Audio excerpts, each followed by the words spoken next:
Tempat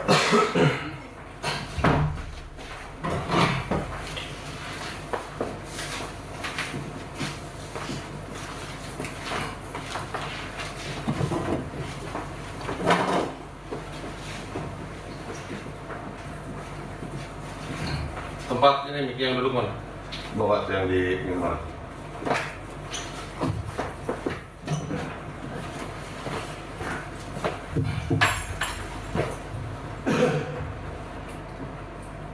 Pada saat briefing berlangsung, nggak ada yang megang HP kecuali saat diperintahkan nanti.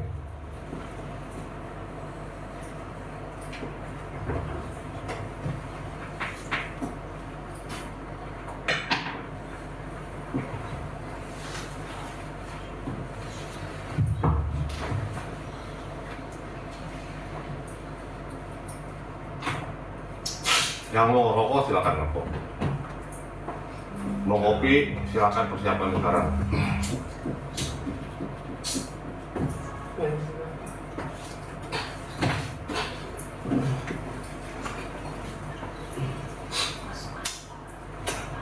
Ini bisa bikin kopi sebanyak ini. Tanya pernah tahun-tahun kopi ya? Ini maksudnya kan saya tadi bilang ditempel, bukan di depan gini. Ini di depan enggak, di pinggir enggak. Tempel itu tarik mejanya sini, tempel. Kalau di depan sini. Karena udah terjadi ya udahlah. Nanti lain kali ini mejanya dua, biar agak lebar. Biar agak lebar. Iya. Ya.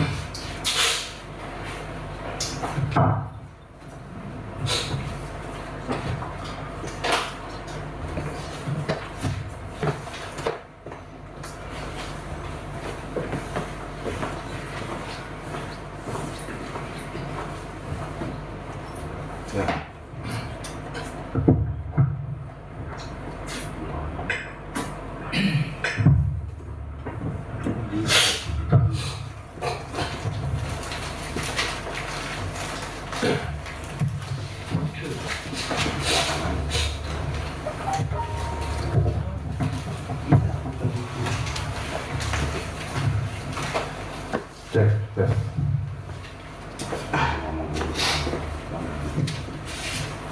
Assalamualaikum warahmatullahi wabarakatuh. Waalaikumsalam. Alhamdulillah, puji syukur kita panjatkan kepada Allah yang masih memberikan kita nafas dan kesehatan sampai detik ini kita bisa mengikuti briefing ini. Kita lupa salawat dan salam kita sampaikan curahkan pada Nabi besar kita Muhammad SAW. Karena berkat jasa beliau lah kita semua yang bodoh ini bisa jadi dapat petunjuk, terutama di yaumul akhir nanti. Yang terhormat Ibu Nah, senior kopi di sini. Yang terhormat Om A, Om Muda, paman-paman saya. Yang terhormat Pak Dadang, seorang expert yang sudah senior juga, Pak Imam, dan rekan-rekan lain yang tidak saya sebutkan satu-satu, masuk yang baru datang ini, yang terhormat Mas Reza, adinda saya, wakil manajer saya. Pada pagi ini, Sabtu, sengaja saya kumpulkan, tegaskan, tidak ada yang boleh libur. Karena suatu ada yang urgent dan akan ada juga yang urgent juga akan saya sampaikan.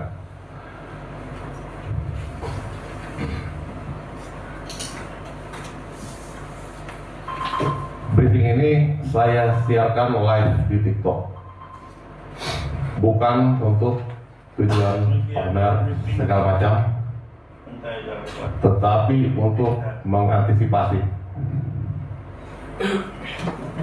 Jangan sampai ada setan-setan berkeliaran yang akan menimbulkan salah paham. Dan saya bagikan live ini kepada pimpinan Ibu. Jadi beliau bisa secara langsung menyaksikan briefing ini. Jadi jangan ada salah penyampaian. Di sini bilangnya apa, nyampainya apa. sehingga akan menimbulkan keretakan kami dalam berkeluarga dan menghancurkan harmonisasi kondusivitas pekerjaan di sini.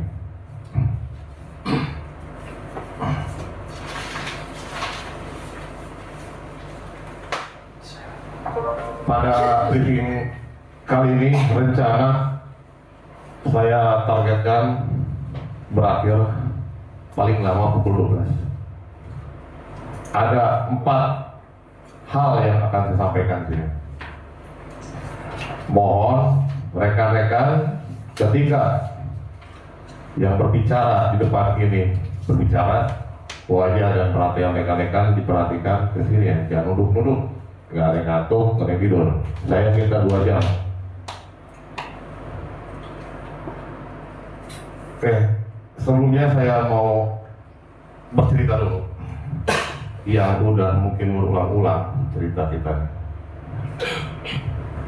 Termasuk banyak saksi perjalanannya. Pak Reza sudah nampak, mungkin banyak yang senior di sini lah menjadi saksi. Tolong kalau salah dalam ceritanya dikoreksi. Jadi perjalanan di sini itu setelah dulu karaoke Polda, namanya karaoke Polda, padahal bukan Polda, Dewiza. Kita bertransformasi menjadi hotel 2020 tersebutlah saat COVID melanda. Di saat pengelola hotel lain menjual hotel-hotelnya, justru kita membangun. Makanya dianggap aneh dan nyeleneh bagi kalangan usaha pariwisata. Nekat atau nggak punya pikiran atau nggak punya perhitungan, betul. Tapi kita punya keyakinan dan justru kita memiliki perhitungan. Akhirnya 2020 mulai beroperasi. Tidak ada satupun yang tahu di antara kita ini, saya, Pak Reza dan yang lain semua, nggak ada yang tahu, termasuk ibu. Tentang program Oleh karena itu saya dan Pak Reza ditugaskan oleh Ibu untuk belajar mengenai perhotelan, manajemen dan teknis 1 bulan penuh oleh Pak Asok. Siapa Pak Asok itu? Ketua Perhimpunan Hotel dan Restoran Indonesia Provinsi Banten.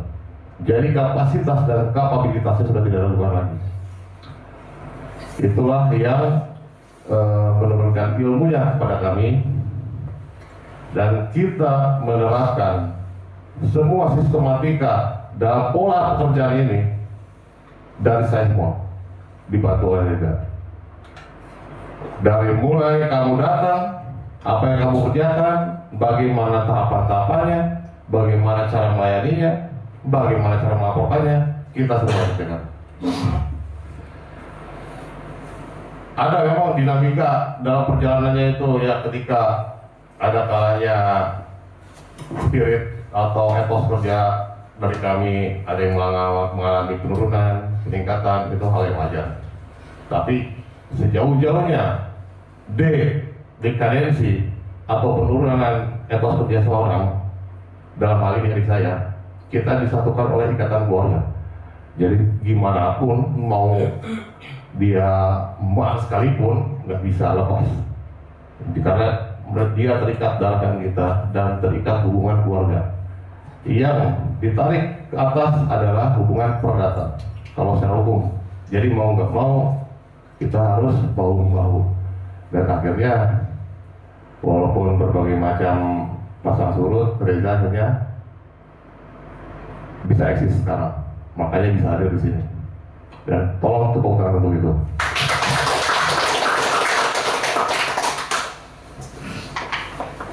Lanjut lagi ya, itu dari perjalanan hotel. Dari hotel kita mencetak ya kurang lebih banyak karyawan yang bisa diandalkan ataupun sebaliknya tidak bisa diandalkan. Lain hal, sekarang saya juga mau bercerita tentang diri sendiri dulu. Kenapa saya bercerita tentang diri saya sendiri?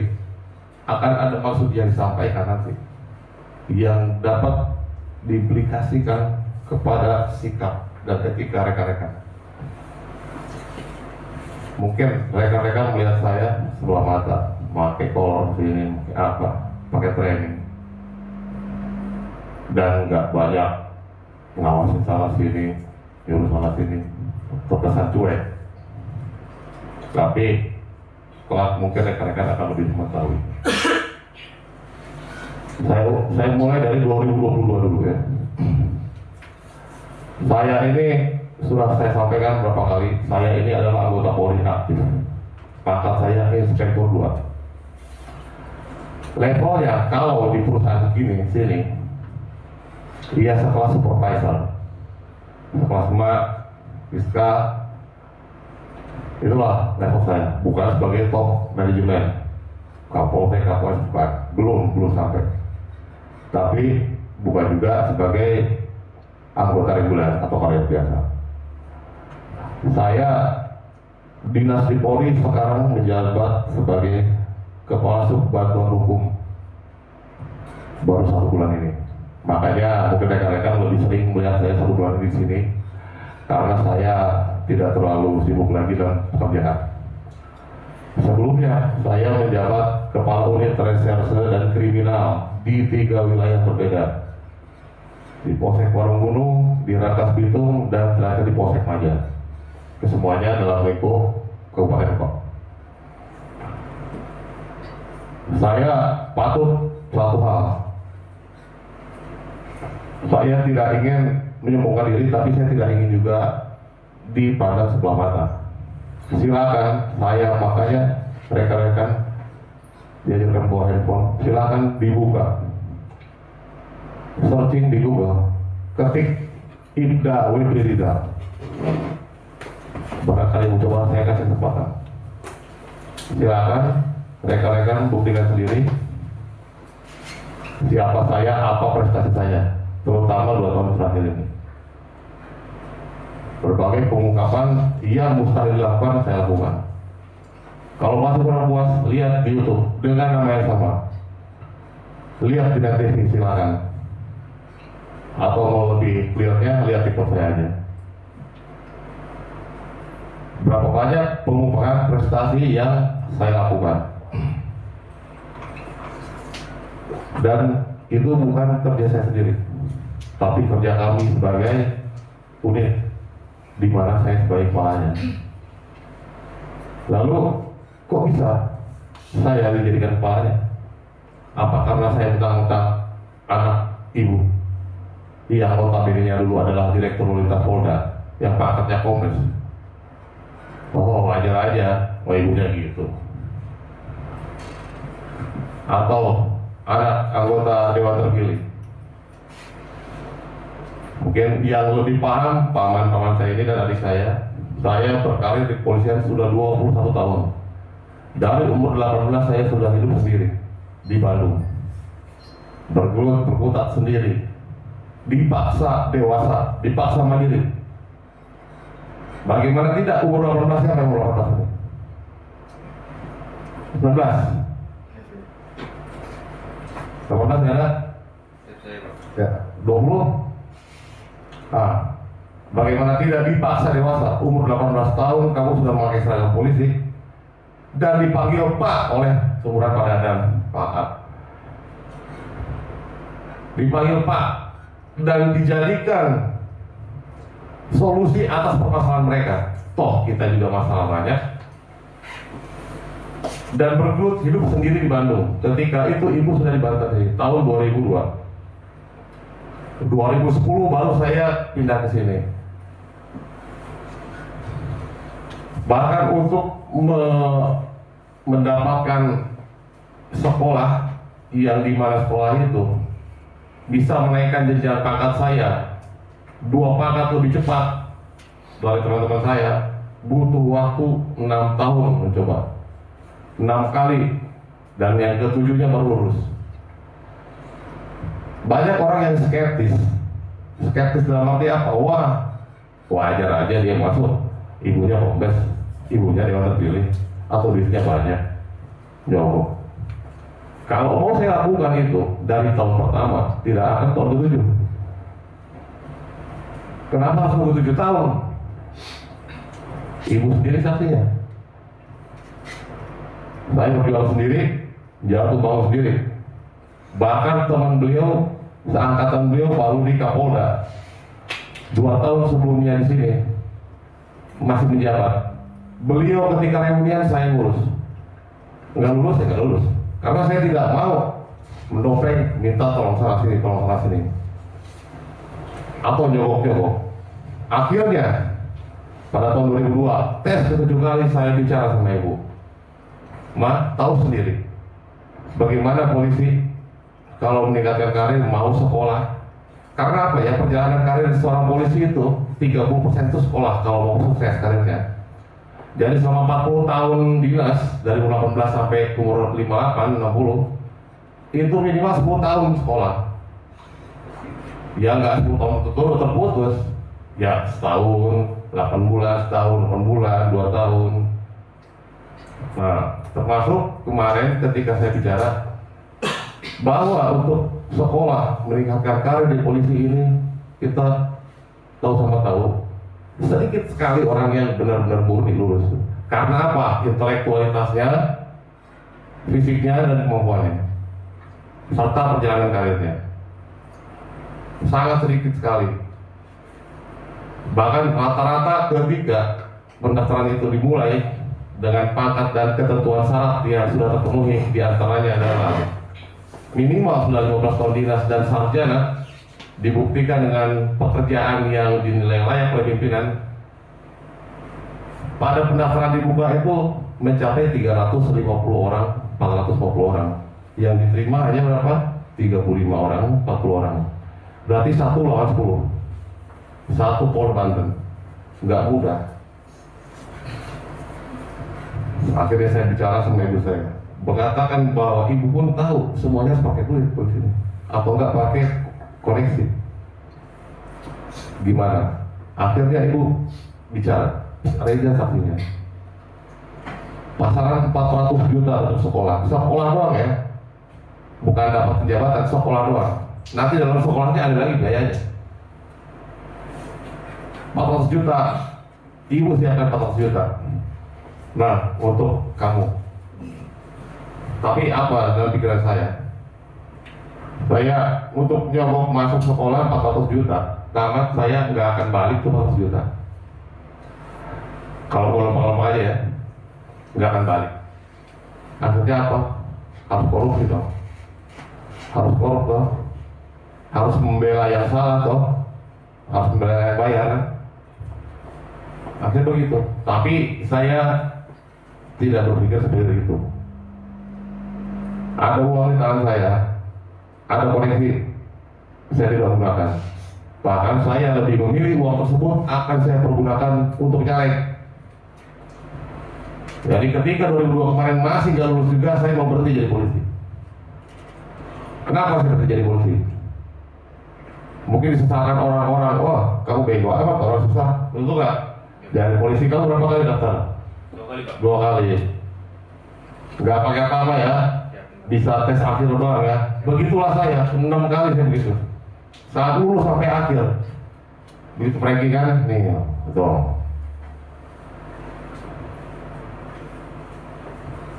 Akhirnya saya memutuskan kalau saya tidak masuk sekolah juga tes, saya akan resign dari politik dan akan mempergunakan uang 400 juta itu untuk nyalek. Karena pada saat itu saya dekat dengan Pak Roni, Ketua Nasdem Kota, dan dia sudah menyiapkan kursinya satu untuk saya. Tapi itu pilihan yang terakhir buat saya, karena fokus saya adalah menyiapkan sebaik mungkin baik akademis maupun fisik untuk mengikuti tes. Walaupun setiap hari makan pramek 2-3 pusing, tes psikologi, tes manajemen, tes ini, belajar. Tapi akhirnya alhamdulillah saya dapat lulus terpilih dari kalangan reguler. Reguler itu dimana orang-orang yang murni ya, sebagai yang rankingnya tertinggi semua. Alhamdulillah akhirnya saya bisa mendapatkan kuota dari 7 yang murni, 35 yang nyogok, Nyogoknya sekarang itu namanya HAR, penghargaan, dapat penghargaan dari Kapolri, gitu. Padahal nyogok. Ya tuh, ada HAR juga kan kamu? Bahkan HAR itu sampai ke pendaftar umum yang dari sipil menjadi polisi, bukan di kalangan polisi aja. Jadi nanti kalau kamu masuk jangan heran ngeliat gitu. Kalau kamu nggak pintar-pintar amat, nggak hebat-hebat amat, ya siapin duit yang hebat. Nah akhirnya alhamdulillah saya masuk. Lalu ketika saya dikasih fasilitas satu kursi untuk nyalek, nah saya kasih adik saya, Pak Reza. Makanya beliau kebetulan nyalek. Namun masalahnya beliau butuh bimbingan dan pendampingan dari ibu. Akhirnya ibu ikut nyalek. Nah ketika ibu nyalek dulu nggak ada, ibu tuh pikiran mau nyalek, nggak ada. Beliau pikiran fokus aja bisnis. Tapi ketika udah bertarung, udah melangkah, beliau nggak mau gagal juga. Akhirnya ya kita berjuang mati-matian. Ibu nyalek dan kita all out. Ketika karir saya sedang di puncak-puncaknya, mungkin teman-teman yang lain, Reza yang lebih paham mungkin. Ketika saya menjabat Kadit Reskrim terutama di Rangkas Kota, penghasilan tuh sekurang-kurangnya tuh 40 juta sebulan tuh. 40, 60, 80 juta. Makanya saya enteng amat kalau ngasih kakak saya motor apa gampang. Di saat puncak karir saya itu, saya mengendurkan urat saya demi memperjuangkan ibu. Saya ketua tim ses pencalonan ibu kemarin. Semua konsep strategi saya lah yang buat. Akhirnya apa? Berkonsekuensi sama karir saya, Pak. Akhirnya karir saya mulai redup. Ya kalau di polisi itu yang karir mau cari itu uang tuh banyak. Bukan dari hasil peras ya. Karena bagi saya kalau mau kayak gitu mah nggak usah diulang lagi. Ngapain harus nyogok? Karena takut jangan sampai yang modalnya kan. Kalau emang kayak gitu mah. Saya mendapatkan uang banyak itu ya karena bisa memediasi orang yang berperkara. Kamu sama kamu yang masalah, saya namain. Udah pernah terima kasih ngasih ke saya, salah kan? Enggak kan? Saya juga tidak pernah melepaskan tersangka. Oh kamu maling, enggak saya lepasin, bayar lagi, enggak pernah. Akhirnya saya mundur-mundur fokus ke ibu saya karena bagaimanapun ibu yang lebih utama buat saya. Hingga akhirnya seperti ini, karir saya menjadi perwira staf biasa. Saya sekarang ini berprofesi sebagai pengacara. Pengacara apa? Kalau kalian bekerja di sebuah perusahaan, mesti ada divisi hukumnya, toh? Siapa yang pernah kerja di tempat lain? Sama. Pernah dengan divisi hukumnya? Bekerjanya sebagai apa nih, Pak? Tim hukum itu tugasnya membela, mengadvokasi perusahaan tersebut dari permasalahan hukum. Begitu pula saya sekarang menjadi pembela Polres Lebak. Jadi kok polisi juga ya betul. Karena tidak semua polisi mengerti hukum. Ketika Polres Lebak ada masalah, saya yang tampil. Sama seperti yang ramai sekarang ini. Siapa? Polda Jabar. Kasus Vina di peradilan kalah, mampus. Malu semua kan, akhirnya tersangka dikeluarkan. Hal yang sama terjadi kemarin saya. Ada Polsek Bayah yang bagian dari Polsek Lebak, dari Polres Lebak, diperhatikan. Memang saya lihat salah prosedurnya. Tapi gimana kita perjuangan dibantu asistensi dari Polda, alhamdulillah menang. Saya juga mendampingi teman-teman saya yang di sidang kode etik karena pelanggarannya. Alhamdulillah nggak pernah mengecewakan. Tapi sejalan dengan hal tersebut, ya mau dapat pendapat dari mana gitu, ya 500.000, 400.000 saya dikasih bonus memenangkan Persebaya di pra-peradilan kemarin. Kalau kalah, dendanya 300 juta sebandingnya. Ketika kita kalah, kita 900 juta, menang cuma 400.000. Tapi nggak apa-apa. Mau gimana pun masa saya mau nodong-nodong kan nggak mungkin.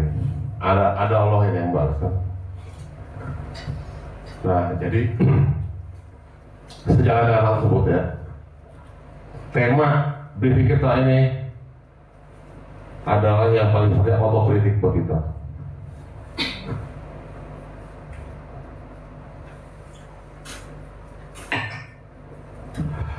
Otokritik buat kita yang akan saya mulai dari diri saya sendiri. Makanya saya siapkan tisu di sini. Silakan bagi rekan-rekan yang nangis sudah saya siapkan tisunya. Bagi rekan-rekan yang nggak kuat, saya sudah siapkan surat desainnya. Karena ini harus saya lakukan untuk kepentingan yang lebih baik di perusahaan kita. Akan terjadi seleksi alam, mana orang-orang yang tidak layak daripada jadi beban di sini, menjadi amuba, jadi apa benalu, lebih baik tersingkir dengan sendirinya. Tapi kalau rekan-rekan kalau berasa dan mau berubah, ada kesempatan. Makanya siapkan tisu, silakan nangis, pulang keluar dari ruangan ini, berubahlah. Dimulai dari diri saya sendiri. Saat dengan saya menyambung cerita saya dari kejadian tersebut, saya jujur aja, saya fair mengakui kesalahan saya. Dari kejadian tersebut otomatis apa? Kehidupan ekonomi saya berkurang loh. Ya, udah pasti lah. Biasa terima duit puluhan juta, udah fokus di karir, ternyata sekarang hanya terima gaji top. Karena apa? Yang pertama, saya fokus membantu ibu. Yang kedua, ibu meminta saya khususnya, kalau ini saksinya Pak Reza, saya pribadi untuk mengelola hotel ini. Setelah sebelumnya saya tidak aktif selama 2 tahun karena fokus sekolah dan di karir. Ibu akan menyewakan ya hotel manajemennya ke Pak Asok kali ini. Betul ya? Ya. Cuman saya tentang, akhirnya saya terima tantangan. Kapan 3 bulan kamu ya? Udah 3 bulan ya? Nah, kurang lebih 3 bulan, 4 bulan. Nah, pasti setelah Februari lah, setelah pemilu ya. Ya setelah pemilu. Januari ya. Itu masih fokus ke tim ses dulu kan. Tapi yang benar-benar fokusnya setelah Februari, setelah pemilu. Maret lah. Makanya efektif sekali. Mungkin teman-teman tahu kapan yang kerja bulan Maret ke atas, termasuk diantaranya saya yang menerima sebagian dari teman-teman ya. Kalau kayak Pak Imam, tidak pengen, yang udah senior ya, lama-lama di sini, mungkin saya tidak terlibat langsung ya. Tapi selain itu saya yang menerima seleksinya. Jadi saat kekurangan ekonomi tersebut, saya juga punya keperluan keluarga dan kebutuhan operasional. Kita lihat sendiri bagaimana saya merombaknya di sini. Mulai dari faktor-faktor penyebab apa yang membuat hotel ini sepi. Data berbicara. Yang rata-rata satu hari 3-4 kamar. Kalau malam minggu paling banyak berapa? Dulu 15, 10, 15, mentok banget. Kalau rata-rata sehari berapa? 3, 4. Nah, setelah saya bulan Maret aktif, saya berpikir membuat transformasi di hotel ini, mengembangkan hotel ini, memajukan semua elemen saya pikirkan dan saya kerjakan sendiri. Bahkan saya pun sampai ikut mengejar parkiran, betul memang. Di saat teman-teman ngejar parkiran, apa saya siapin logistiknya? Ada kan? Ya minuman gorengan malah, rokokan. Mana uangnya? Dari mana? Dari mana uangnya? Nggak tahu kan? Tahu. Termasuk untuk yang lain, kegiatan-kegiatan yang lain untuk meningkatkan bagaimana hotel ini berdiri maju. Mereka kan nggak tahu dari mana. Kesalahan terbesar saya adalah berapa waktu kemarin saya menitipkan kamar, 1 atau 2 kamar ke FO untuk uangnya saya pergunakan sendiri. Karena sebelumnya saya sudah mengajukan pada ibu untuk meningkatkan penghasilan saya. Karena ini dari pertama berdiri sampai sekarang gaji saya nggak naik-naik. Dan teman-teman bisa melihat bagaimana kinerja dan kuantitas kerja saya dengan adik saya, tapi sama gajinya. Saya tidak pernah memasalahkan itu juga, nggak pernah. Tapi ya tidak digabungkan terus. Kebutuhan saya terus berjalan, termasuk membiayai operasional teman-teman ini. Itulah sebagian uang yang saya pakai dari yang kesalahan saya lakukan. Tapi saya sangat bersyukur sekali, ibu ternyata orangnya bijaksana sekali. Tidak marahi saya, tapi mengevaluasi diri sendiri dengan memberikan kepada kami tunjangan. Kalau 20 kamar ke atas kita dapat tuh, alhamdulillah. Dan setelah itu saya tidak lakukan lagi apa kesalahan saya. Itu kesalahan saya. Jadi ketika saya menguliti rekan-rekan satu-satu, jangan ada yang tersinggung, ya terserah tersinggung mau nggak saya. Yang penting kita mesti berubah dan memperbaiki diri bersama-sama. Lanjut, Reza. Saya bukan membuka aib orang depan banyak ya, tapi kalau kita nggak buka, sampaikan aib diri sendiri. Di saat kita mengupas aib orang, nggak fair rasanya, nggak adil. Saya bisa cuma buka aib kamu, tapi aib saya sendiri nggak dibuka, nggak fair loh. Tahu nggak? Kalau ada lagi yang kurang dari saya, akan saya evaluasi lagi. Cuman, iya pasti kemarin saya yang lakukan itu. Sekarang yang Reza kita, ini temanya otokritik ya, mengkritik diri sendiri ya. Reza selalu, bahkan sampai tadi saya bilang, kalau nggak ada ibu, kurang perhatian sama hotel ini. Lebih banyak fokus olahraga, basket, temennya. Sementara kita punya program kerja. Yang pertama. Yang kedua, Reza kadang masih sering tidak koordinasi sama saya sebagai manajernya. Dan masih aja bersikap atau etika kerjanya kurang ditampilkan. Contoh, dari Evo wajib melaporkan secara japri pendapatan harian, betul ya? Kamu sinergikan sama web satu jaringan, kamu wakil web. Semua kita komitmen apapun bersama. Kenapa komitmen sendiri? Kan jadi tanya-tanya tuh. Walaupun nggak ada apa-apa, cuma kan kayaknya gimana itu. Secara etika kerja kan nggak bagus. Bahkan ketika saya membentuk grup security, nggak ada kan saya lepaskan aja. Semua terlibat, semua saya buka, semua saya diskusikan. Baik laporan, rencana kerja maupun lain-lain. Tapi kalau ini ada laporan sendiri. Selain itu, Presiden sudah dapat memperbaiki kekurangannya. Saya harapkan demi soliditas di rumahnya. Yang ketiga sekarang, yang paling senior loh, punah ya. Mohon maaf sebelumnya. Kemarin rame-rame kita udah jadi rahasia umum. Lagi ada konflik antara Fiska, Evo, Ma, dan sayanya melibatkan saya. Makanya saya perlu ambil tindakan berupa penjelasan dan mengkritisi apa yang kurang, termasuk diri saya sendiri kan sudah saya lakukan. Cuma ketika ibu nyuruh kurma pisang diambil, ibu kan nggak spesifik bilang pisang,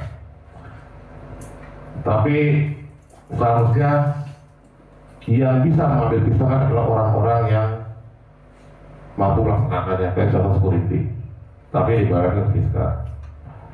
Artinya masih ada, menurut saya masih ada kali-kali kayak agak sensi dikit fiskal, sehingga mulai melakukan fiskal.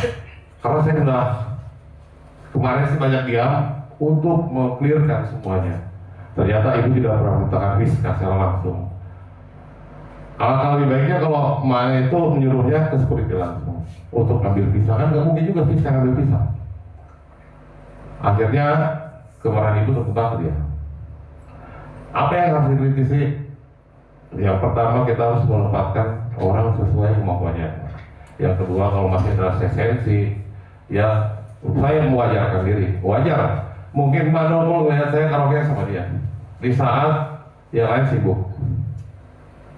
Jadi agak sensi ini wajar, nggak masalah. Tapi tolong dirubah. Jangan sampai ada paradigma yang lain. Karena saya bukan cuma sama Rizka aja, ngajak karaoke sama si Tita juga pernah tuh. Tapi nggak ada yang sensi sama dia. Tuh benar ya. Ya siapa? Mohon maaf ya, sebelumnya tolong dirubah. Sekarang lanjut Rizka. Rizka, mohon maaf ya sebelumnya. Saya objektif di sini menilai kamu sangat arogan sama karyawan. Bahkan ibu bilang karena dia merasa dekat sama kamu, dia merasa arogan. Ya saya juga merasa tidak pernah memberikan jalan. Kamu ngapain, tenanglah saya. Enggak. Betul, saya melapisi dia dengan kewenangan, tapi dalam hal tertentu. Misalkan contoh, kamu bagi itu karyawan supaya atur kamar ini. Silakan. Nah itu memang mendelegasikan kewenangan saya ke dia. Enggak mungkin saya setiap hari datang ke sini untuk membagi teman-teman kan. Makanya saya berikan ke dia. Tapi sayangnya delegasi itu mungkin membuatnya agak besar diri, jadi sedikit arogan, atau memang itu bawaannya. Saya nggak tahu. Yang pasti itu tidak produktif sekali dan sangat tidak disukai oleh manusia lain. Peranmu sebagai supervisor adalah mendelegasikan tugas dari atasan, tapi bukan sebagai eksekutor. Artinya ketika tugas tidak dilaksanakan, kamu eksekusi, kamu arahin. Tidak, karena yang mengeksekusi adalah atasan. Tugasmu apa? Mensuplai informasi ke atasan. Ketika kamu mendapatkan tugas, bagi ini, ketika kamu melaksanakan, kamu laporkan hasilnya. Ada yang tidak menjalankan, nah ini Pak, ini menjalankan, nah ini orangnya enggak. Nah, biar saya menindak mereka. Jangan kamu marahin seketika, karena untuk etikanya itu tidak sesuai dengan SOP. Dan itulah yang dipandang mungkin sebagai sifat arogansi ya. Tolong diperbaiki. Yang keempat nih, ini ya. Nah, kamu di kupas habis juga. Bahwa ibu kamu terlalu, mohon maaf ya, saya bicara agak vulgar karena saya nggak pandai membiaskan bahasa. Dinilai kegatelan. Terutama kamu selalu pinginnya nempel sama si Arju aja. Saya udah bilang Arju, mana Arju? Pernah bilang saya kamu. Bilang apa saya kamu dulu? Kami berdua terus. Enggak, saya nggak bilang berdua terus. Saya nggak tahu kamu ada hubungan sama si dia di sini. Walaupun saya tahu kamu ada hubungan. Artinya apa? Saya nggak mau melihat kalian berduaan di sini. Artinya gatal mata ibu, mata saya lihatnya, walaupun nggak ada hubungan, karena udah identiknya seperti itu. Akhirnya ketika bertemu aja, luar mulu kan gitu lagi kan. Itulah makanya awal-awal saya bilang kamu menghindari sikap terlalu berjuang. Saya nggak memaksa, melarang, tidak. Saya tidak mau mengkoreksi urusan pribadi di pekerjaan ini. Dan saya juga tidak mau diusirin urusan pribadi saya. Tapi hal itu nampak sama pimpinan kita. Nah, betul ya, ini yang kemarin belajar omongannya. Nah, ya, yang kelima nih, masuk ke bintang utama kita nih. Nih kan, mana nih kan? Nah, kamu sekarang lagi jadi bintang film. Nah, terakhir mama bilang aja, nggak akan ada yang bisa melihat kamu. Betul lah gitu? Betul lah? Ya, tuh. Sampai-sampai kamu merasa pongah, merasa wah gue. Sampai-sampai ketika papasan saya lagi di mobil nggak ada negur, saya kira sangat baik lah. Cuek aja pakai putri Solo. So, oke, saya mungkin lagi sibuk pakai motor. Apel pagi ditungguin pun terlambat. Lama nunggunya, mending kalau ada bahasa, mohon maaf terlambat, sesama Taiwan. Lama aja masuk. Ente siapa di sini? Enggak, Pak, tadi Anwar bilang. Jangan bacot, saya belum ngasih kesempatan, kamu tuh etikanya gimana dulu? Punya etika nggak kamu? Cuma kamu yang bacot tuh. Saya belum ngasih kesempatan aku bicara tuh. Terbukti kan? Depan rekan lain, etikamu bagaimana?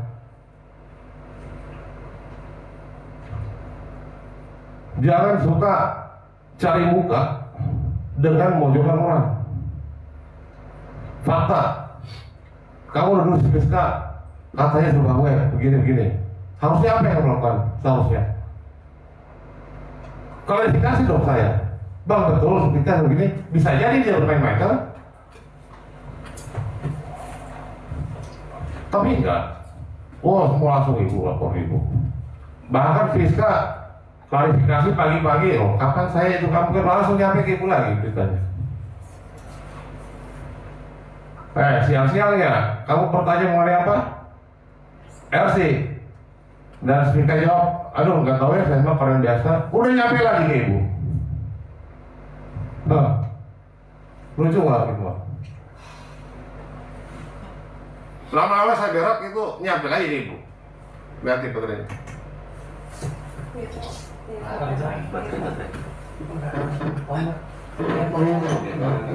Satu orang aja.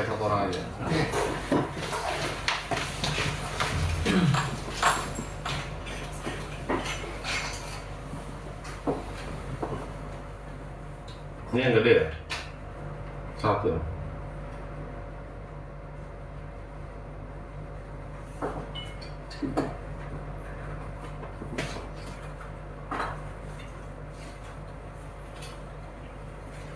Mana koreknya? Ini koreknya.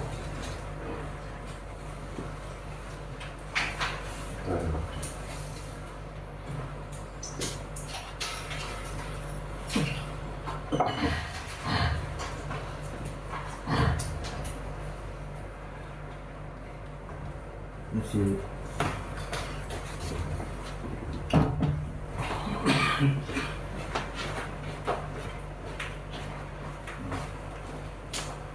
Iya, buat.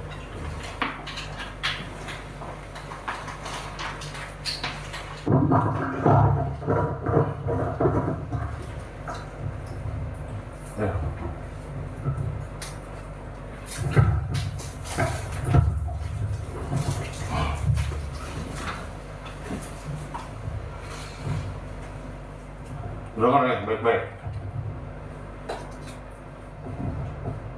Sindiran buat kamu nih.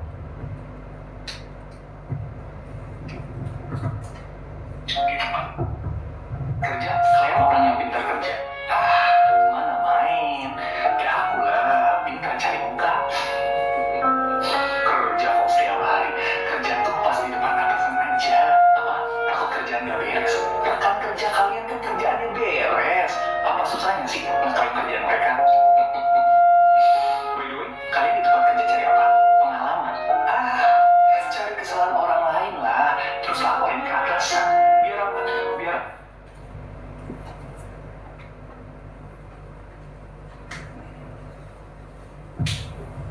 Biar apa? Biar atasan ngira kita bisa diandalkan. Dan begitulah terjadi. Kontribusi kamu dengan orang yang kamu tuduh itu jauh, kemampuannya jauh. Ya, Rizka sudah berapa lama sih kamu? Hampir 3 tahun. Udah malah minta kontribusinya cukup banyak sini.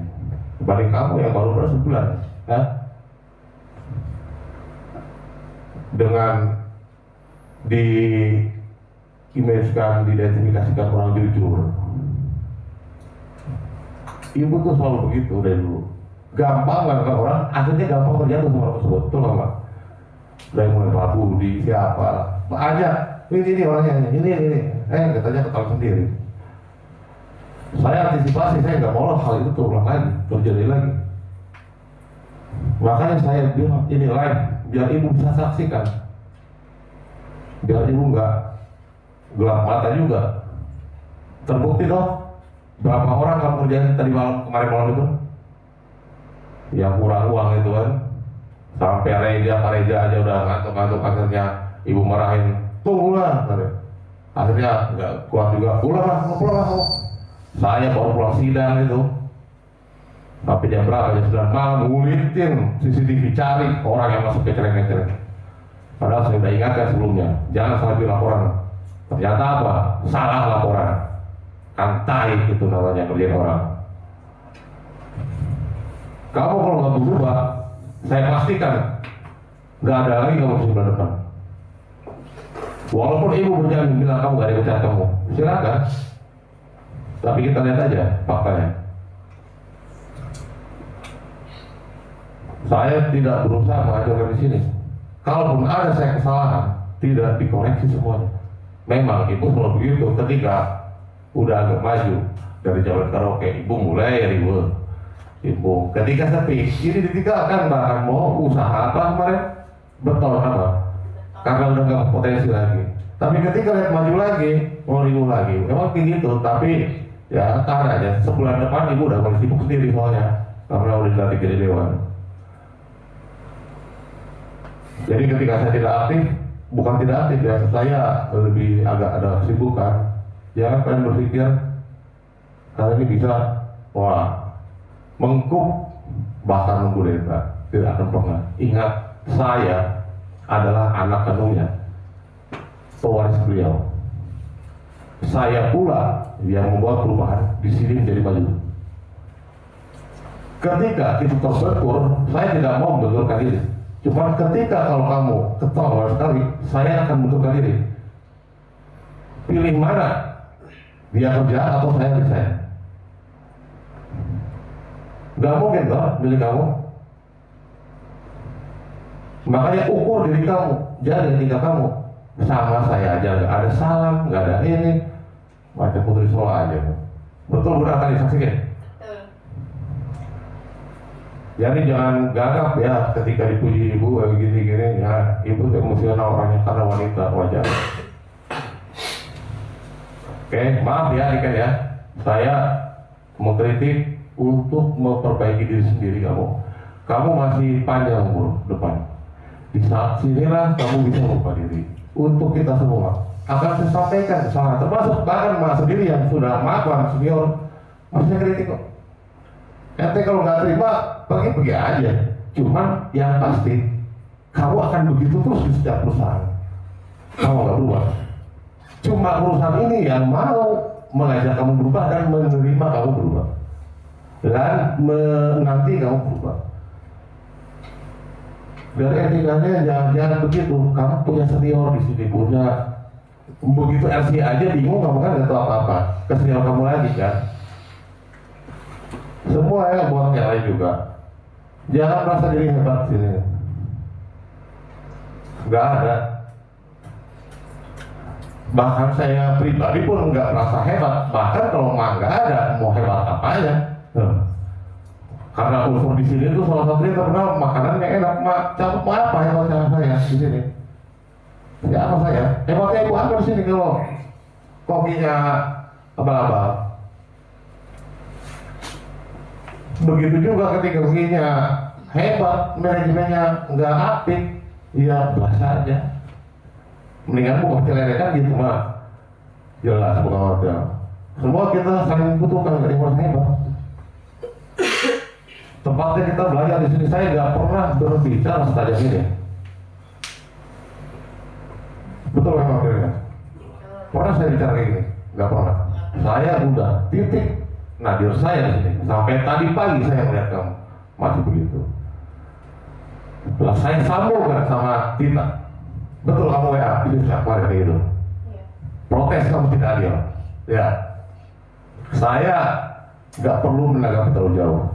Kamu tidak bisa melihat ketidakadilan di depan kamu, tapi kamu sendiri tidak bisa melihat ketidakadilan dalam diri kamu. Apa kamu tidak ada buktinya? Kamu pernah klarifikasi ke Miska apa masalahnya? Pernah nggak? Kamu hanya mengenal pendidikan kan? Ya kan? Wah, adil nggak itu? Ketika kamu bicara adil, ngomong kosong, kamu sendiri nggak adil. Betul nggak? Rubah ke depan. Kalau mau kayak gitu, saya nggak melarang kamu untuk diam saat dia tidak adil. Tapi silakan bersuara setelah kamu adil. Setelah kamu klarifikasikan. Kamu bisa menilai, jangan faktor kedekatan. Kalau faktor pendekatan tidak akan saya kritik, Ustaz. Dia banyak bantu saya, banyak menjadi kaki tangan saya ketika saya tidak ada di sini, ketika Pak itu tidak ada di sini. Memang dengan sifatnya itu menjadikan sebagai arogan. Itu saya kritik, tidak boleh gitu. Kamu salah, sehingga kalian yang lain antipati sama kamu. Betul. Semua salah, termasuk saya di sini. Makanya kita buka kesalahan kita supaya tahu dan kita bisa merubahnya bareng-bareng. Saya di sini tidak bermaksud untuk memecat seseorang. Ingat, kamu di sini saya yang menerima, saya yang memberikan kesempatan untuk bekerja di sini. Terutama yang baru-baru ini. Dan ibu pun pernah bilang depan teman-teman semua, urusan sumber daya manusia saya sepenuhnya, betul nggak? Nah. Artinya apa? Kamu jangan kayak kacang lupa kulit, apalagi lupa tanah. Saya terima, udah kenal ibu, kenal ibu baik, langsung ibu. Bahkan jangan mengucapkan saya. Kan sabar kan namanya, nggak tahu terima kasih, nggak bisa bersyukur. Orang yang bisa bersyukur dicabut nikmatnya pasti. Tapi ada kesempatan, satu hal yang saya bilang, kita masih memiliki kesempatan untuk berubah. Karena apa? Saya tidak mau pikiran saya dipusingkan dengan hal-hal konyol yang sepele, hal-hal masalah ibu-ibu arisan, membuat suasana tidak produktif. Pikir ke depan. Setelah ini saya akan memikirkan meminta pendapat teman-teman untuk rencana jangka kerja dalam 1 tahun sampai 3 tahun ke depan. Ada rencana jangka pendek 23 bulan ke depan, menengah 6 bulan ke depan, sampai panjang 1 tahun. Apa yang bisa teman-teman kasih kontribusi pemikirannya? Silakan bicara. Kalau nggak bisa bicara, nggak usah menimbulkan masalah. Kalau nyumbang pemikiran kagak, malah bikin masalah. Sudah. Kita di sini, saya tegaskan lagi, nggak ada yang berkuasa selain ibu, betul. Tahu posisi masing-masing lah. Dengan kamu menjatuhkan teman, apakah berarti kamu terpakai? Tidak. Saya bukan orang yang gampang ya seperti itu, orang yang bukan gampang jiratin.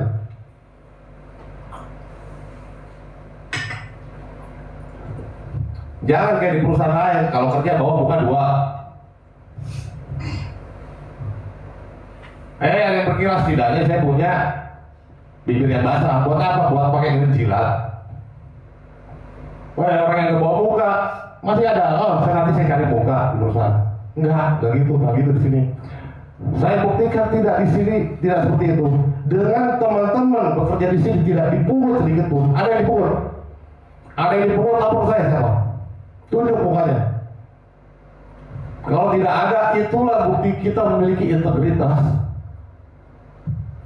Jadi jangan membuat kegaduhan sepele kayak gitu, masalah siapa gue, tai kucing kalau itu nggak ada. Kalau mau berprestasi tunjukin sendiri kemampuan. Jangan jatuhkan orang, apalagi mau fitnah. Ya, kamu membuat tuduhan tanpa ada saksi. Dan kamu dituduh tanpa ada saksi juga. Nolak. Heran kok. Untuk saya nggak berpikir skeptis begitu, saya biasa berpikir sebagai penyidik. Saya pastikan fakta, keterangan saksi, alat bukti, udah makanan saya selama 20 tahun. Karena kalau hal kayak gini terjadi di depan mata saya, nggak terima. Ibu wajar, ibu itu perempuan. Perempuan beda cara pikir, bukan cara pikir, cara berasa. 80% yang mempengaruhi putusan perempuan itu perasaan, bukan pikiran. Makanya banyak yang terjebak berulang-ulang pada hal yang sama. Nanti menetralisirnya saya lagi, saya mau kerja lagi. Setelah kacau, itu lah. Tapi saya tahan, saya redam. Dan ibu memerintahkan saya untuk melakukan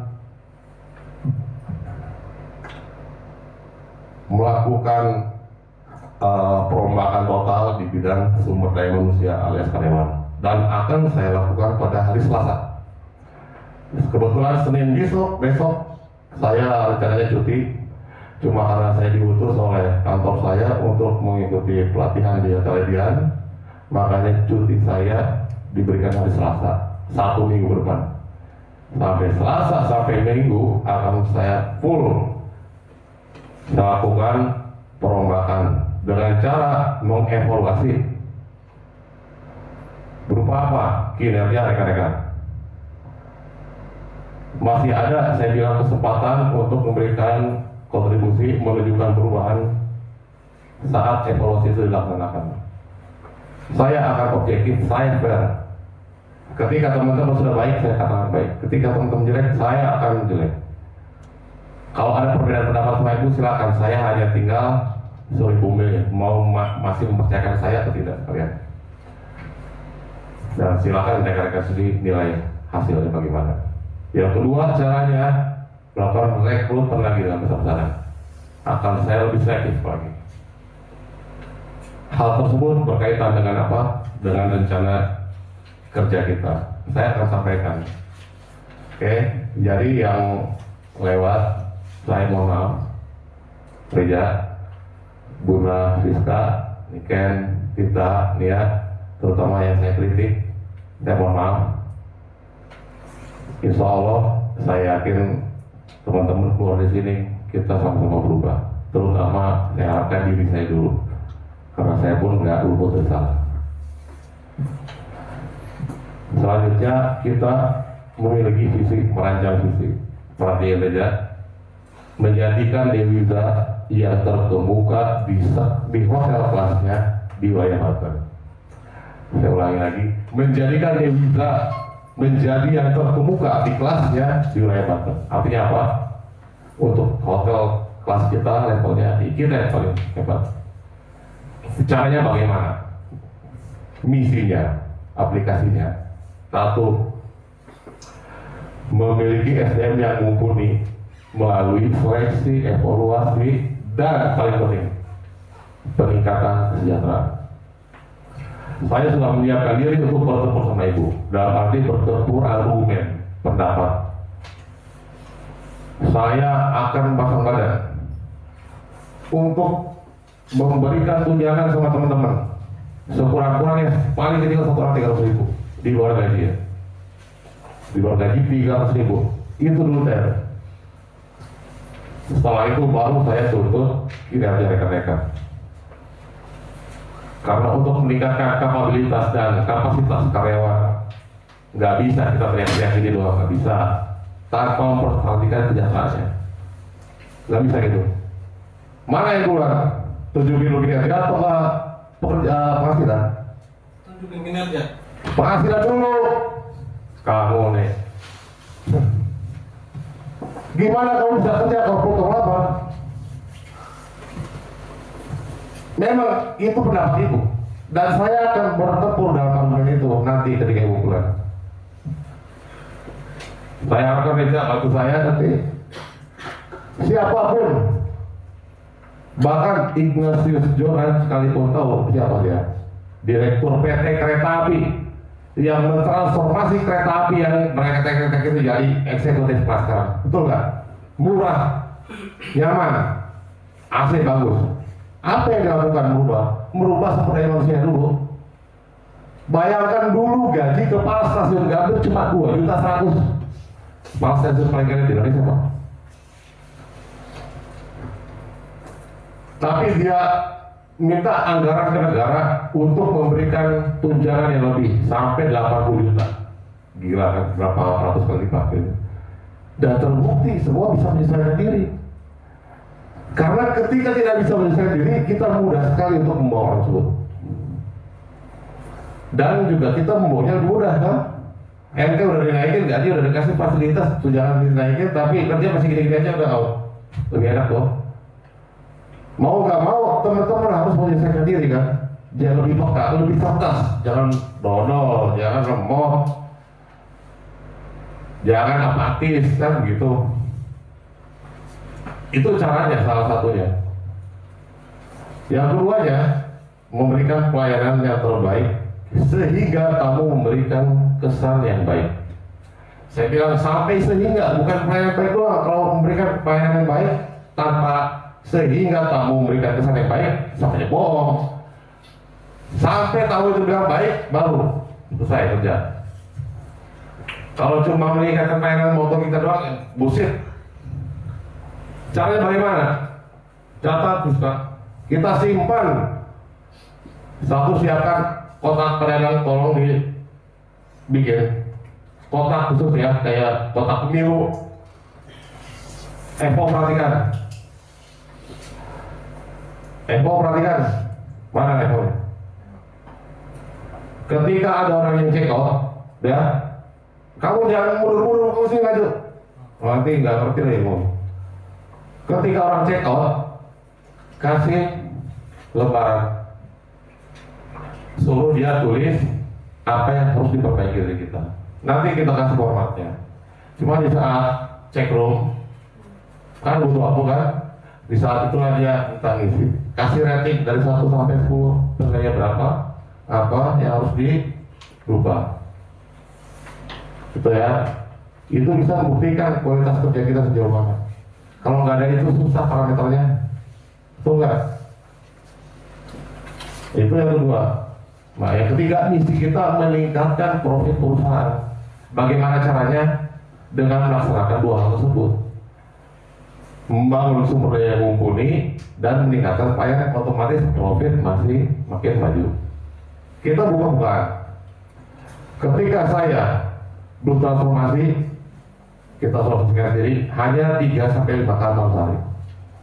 Sekarang teman-teman lihat jadi bagaimana, berapa? Sudah kurang-kurangnya 15 kamar.